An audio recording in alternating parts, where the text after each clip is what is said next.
जय जगन्नाथ, जय माँ सम्मेलई, जय बाबा नृसिंहनाथ।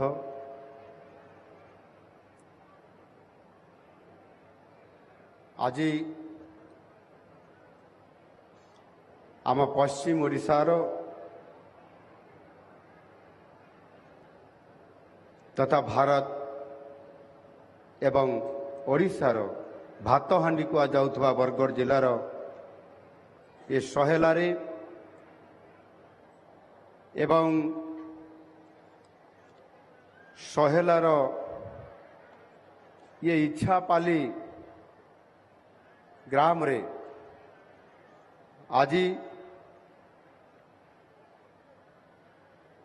ओडिशा रे आसीतबा नुआ सरकार तरफ जो कृषक समावेश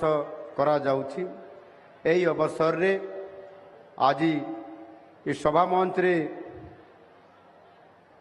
अतिथि हिसाब रे जोग देइथिबा माननीय उपमुख्यमंत्री तथा कृषि और कृषक सशक्तिकरण शक्ति मंत्री श्री कनक वर्धन सिंहदेव महोदय, मान्यवर मंत्री राजस्व और विपर्यय परिचालना श्रीयुक्त सुरेश पुजारी महोदय, मान्यवर मंत्री खाद्य जोगाण और खाउटी कल्याण श्रीयुक्त कृष्णचंद्र पात्र महोदय, मान्यवर मंत्री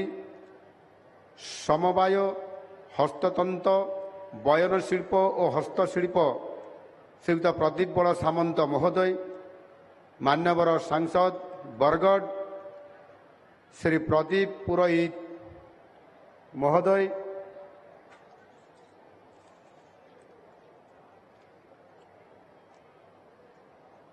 आज मंच रे थिबा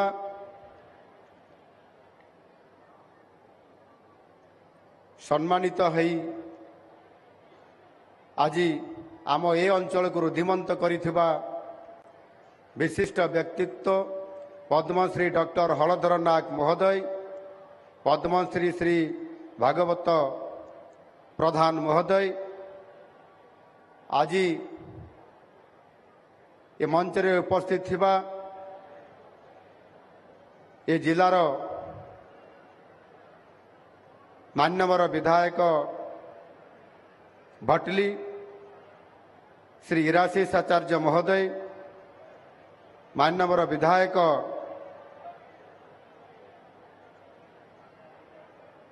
बरगढ़ श्री अश्विनी कुमार षडंगी महोदय,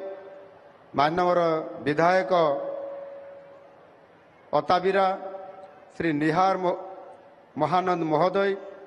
मान्यवर विधायक विजयपुर श्री सनत कुमार गड़तिया महोदय, मंच रे अन्य उपस्थित थिबा नेतृवृंद श्री डी मुरली कृष्णा, श्री गोवर्धन भई, डॉक्टर अरूपा साहू, डॉक्टर प्रभात सिंह, मंच रे उपस्थित थिबा विभाग प्रमुख सचिव श्री संजय कुमार सिंह, उत्तरांचल राजस्व आयुक्त श्री सचिन रामचंद्र यादव, परिचालन निदेशक श्री शुभम सक्सेना, जिलापाल बरगढ़ श्री आदित्य गोयल, वीडियो एवं कॉन्फ्रेंसिंग माध्यम रे उपस्थित थिबा ओडिशार विभिन्न जिले रे कार्यक्रम रे जोग देइथिबा मान्यवर समस्त मंत्री महोदयगण, विधायकगण, सांसदगण एवं समस्त जिले रे उपस्थित थिबा जिलापालगण, सेठारे विभिन्न जिले रे उपस्थित थिबा समस्त चाषी भाई और भौणी माने आपण मानकु समस्तंकु मु ए बरगढ़ पवित्र माटी वीर सुरेंद्र साई माटी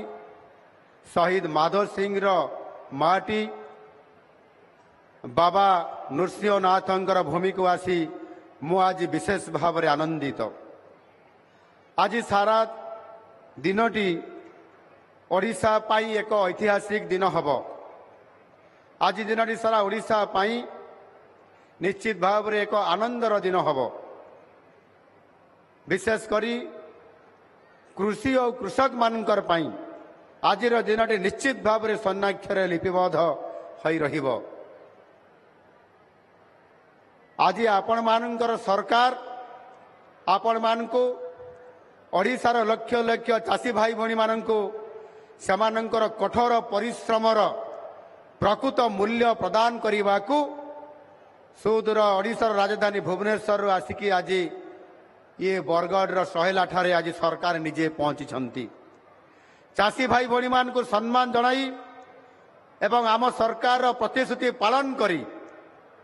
MSP ବାବଦକୁ ଦିଆଯାଉଥିବା 2300 ଟଙ୍କା ସହ ଇନପୁଟ୍ ସହାୟତା ବାବଦରେ ଅଧିକ 800 ଟଙ୍କା ପ୍ରଦାନର ଶୁଭାରମ୍ଭ କରି ଆଜି ମୁଁ ଅତ୍ୟନ୍ତ ଆନନ୍ଦିତ ଅଛି। ଏ କାର୍ଯ୍ୟକ୍ରମ ଏହି ପବିତ୍ର ମାଟି ବରଗଡ଼ ଜିଲ୍ଲାର ସହେଲା ଠାରୁ ଆରମ୍ଭ କରିବାର ମୁଖ୍ୟତଃ ଦୁଇଟି ଉଦ୍ଦେଶ୍ୟ ଅଛି।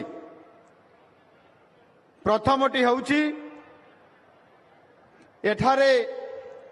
ଆମ ସଭିଙ୍କର ଅନ୍ନଦାତା ହେଉଛନ୍ତି ଚାଷୀ। ଆପଣମାନେ ଭାରତର ଯଶସ୍ୱୀ ପ୍ରଧାନମନ୍ତ୍ରୀ ଚାଷୀଙ୍କୁ ଅନ୍ନଦାତା ହିସାବରେ ଆଜି ଆପଣମାନଙ୍କୁ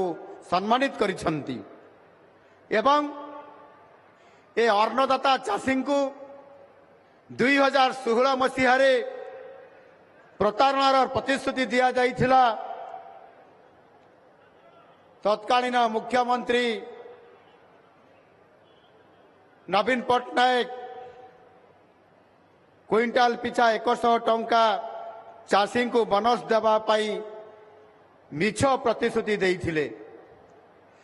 ସେ ମିଛ ପ୍ରତିଶ୍ରୁତି ଓ ପ୍ରତାରଣାର ଉଚିତ ଜବାବ ସ୍ୱରୂପ ମୁଁ ଆପଣମାନଙ୍କର ପାଖକୁ ଆସି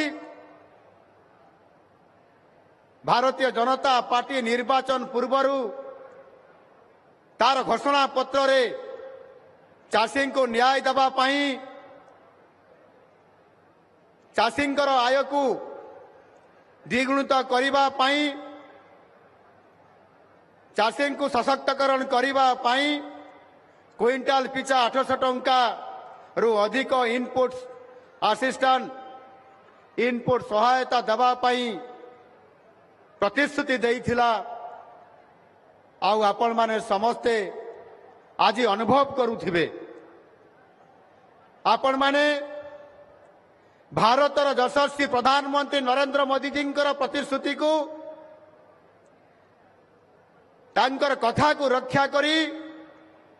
ଡବଲ ଇଞ୍ଜିନର ସରକାର କରିଲେ ଏବଂ ଆପଣମାନେ ସମସ୍ତେ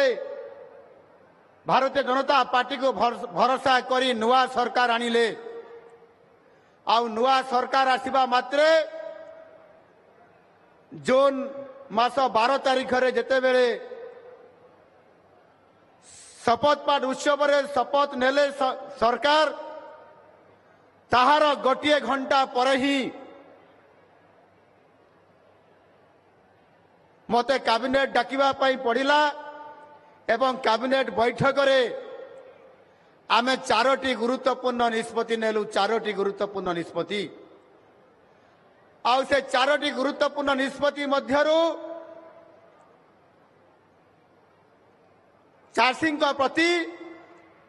ଯୋଉ ହେଉଥିବା ଅନ୍ୟାୟ ଅତ୍ୟାଚାର ଏବଂ ଚାଷୀ ଦଲାଲ ମାନେ ଯେଭଳି ଭାବରେ ଚାଷୀଙ୍କୁ ଶୋଷଣ କରୁଥିଲେ ଆଉ ପୂର୍ବତନ ସରକାର ସେ ଦଲାଲ ମାନଙ୍କୁ ସହଯୋଗ କରୁଥିଲେ ଆଉ ସେଥିରୁ ମୁକ୍ତି ପାଇବା ପାଇଁ ଚାଷୀଙ୍କୁ ନ୍ୟାୟ ଦେବା ପାଇଁ ଆମ ସରକାର ସେଇ ଦିନ ଯୋଉଦିନ ସରକାର ଶପଥ ପାଠ କଲେ ଗୋଟିଏ ଘଣ୍ଟା ପରେ କ୍ୟାବିନେଟ ମିଟିଂରେ ନିଷ୍ପତ୍ତି ନେଲେ ଯେ ଚାଷୀଙ୍କୁ ଧାନ ତାର ବିକ୍ରି କରାଇବାରେ ସରକାର ସହାୟତା ଦେବେ, ଇନପୁଟ ଆସିଷ୍ଟାଣ୍ଟ ଦେବେ ଆଉ ଚାଷୀଙ୍କୁ କ୍ୱିଣ୍ଟାଲ ପ୍ରତି 800 ଟଙ୍କା ହିସାବରେ ଦେବେ। ଏ କଥାକୁ ଅନୁମୋଦିତ କରାଗଲା।